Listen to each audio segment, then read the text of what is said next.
खरगोन जिले की सभी तहसील खरगोन नगर, कसरावद, महेश्वर, बड़वाह, सनावद, गोगावा, बीकनगांव, झिरनिया, भगवानपुरा व सेगांव में भारतीय न्यूज़ चैनल के लिए तहसील स्तर पर संवाददाता नियुक्त करना है। सभी इच्छुक अनुभवी ही संपर्क करें 9925046607।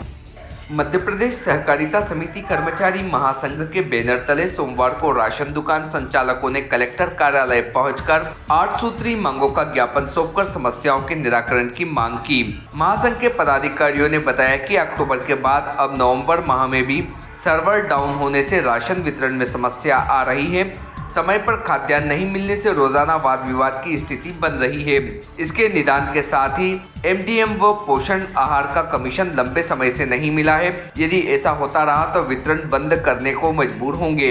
इसके अलावा दुकानों तक समय पर खाद्यान्न भंडारण नहीं हो पा रहा, जिससे हितग्राहियों को भी समय पर राशन वितरण नहीं कर पा रहे हैं। केंद्र सरकार द्वारा किए जा रहे राशन का 1/3 राशि दिलाई जाए। बैंक सेवा नियम संशोधन प्रक्रिया के बाद भर्ती में उन्हें प्राथमिकता दिए जाने जैसी मांगे की। भारतीय न्यूज के लिए खरगोन से रजाक खान की रिपोर्ट। आज हम जिले भर के कंट्रोल दुकान संचालक, विक्रेता, साथी सेल्समैन जो कि लंबे समय से बहुत परेशान हो रहे हैं।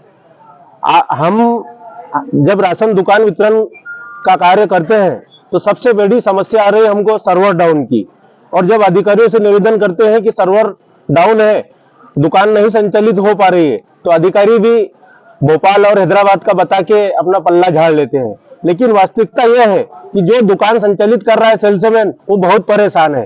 क्योंकि एक मजदूर जब अपनी मजदूरी छोड़ के राशन लेने आता है और उसको पूरा दिन बैठने के बाद भी जब राशन नहीं मिलता है तो उसकी जो बददुआ है, उसका जो आक्रोश है, वो सेल्समैन पर निकलता है। और दूसरी चीज, राज्य सरकार का खाद्यान्न, केंद्र सरकार का खाद्यान्न, दोनों के अलग अलग फिंगरप्रिंट लगते हैं पीओएस मशीन पर।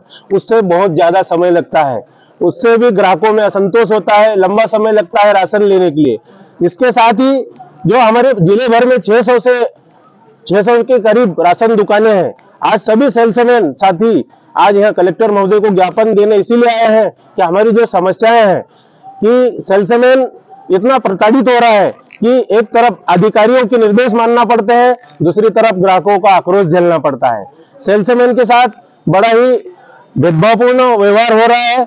उसको जो खाद्यान्न में कमीशन की पात्रता है 1/3 हिस्से की, उससे भी वंचित रखा जा रहा है। इसके साथ साथ उसको घर घर जाकर आधार सीडिंग के कार्य भी करना पड़ रहे हैं। ऐसे सभी कार्यों को वो संपादित करते हुए, इतनी परेशानियां झेलते हुए भी अपने पेट के खातिर वो नौकरी कर रहा है, लेकिन शासन प्रशासन उसकी समस्याओं पर कोई ध्यान नहीं दे रहा है।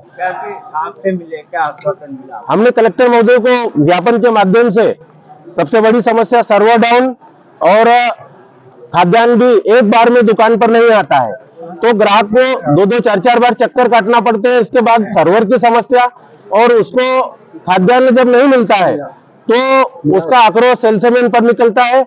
और इन सब समस्याओं को लेकर आज है जिले भर के हमारे सहकारिता कर्मचारी साथी और दुकान संचालक सभी कलेक्टर महोदय से निवेदन करने आए हैं कि हमारी समस्याओं का निराकरण किया जाए, और यदि निराकरण नहीं किया जाता है तो हमें आगे और कार्रवाई के लिए मजबूर होना पड़ेगा, जिसकी समस्त जिम्मेदारी शासन की रहेगी। लखन चौधरी, जिलाध्यक्ष, मध्य प्रदेश सहकारिता कर्मचारी महासंघ, जिला खरगोन। एक समस्या आ रही है कि पूरे जिले में कुछ लोग 181 पे शिकायत कर देते हैं, इससे कि सेल्समैन जबरदस्ती में परेशान होता है, उसकी कोई गलती नहीं होती, फिर भी उसे प्रताड़ित किया जाता है, वो मानसिक रूप से वो परेशान होता है। तो हम शासन प्रशासन से निवेदन करते हैं कि ऐसे ब्लैकमेल जो भी करते हैं उन पर रोक लगाई जाए। वास्तव में जिसने गलत किया उसको सजा मिलना चाहिए, लेकिन जो नहीं है उसमें कसूरवार, उसको भी इस तरह से जानकारी मांगना और शिकायत करना, ये कोई औचित्य नहीं है। और आज की विशेष मांग तो सर्वर को लेकर थी, जो हमारे लखन चौधरी जिलाध्यक्ष और तिलोक भाई के नेतृत्व में पूरी टीम आई थी, उन्होंने रखी है माननीय कलेक्टर साहब के माध्यम से कि हमारी सर्वर की समस्या हल हो, जिससे कि हम सब दुकानदार सही दुकान चलाने में अपना सहयोग प्रशासन, जिला प्रशासन और मध्य प्रदेश शासन को कर सके। Subscribe now to most exciting channel ever.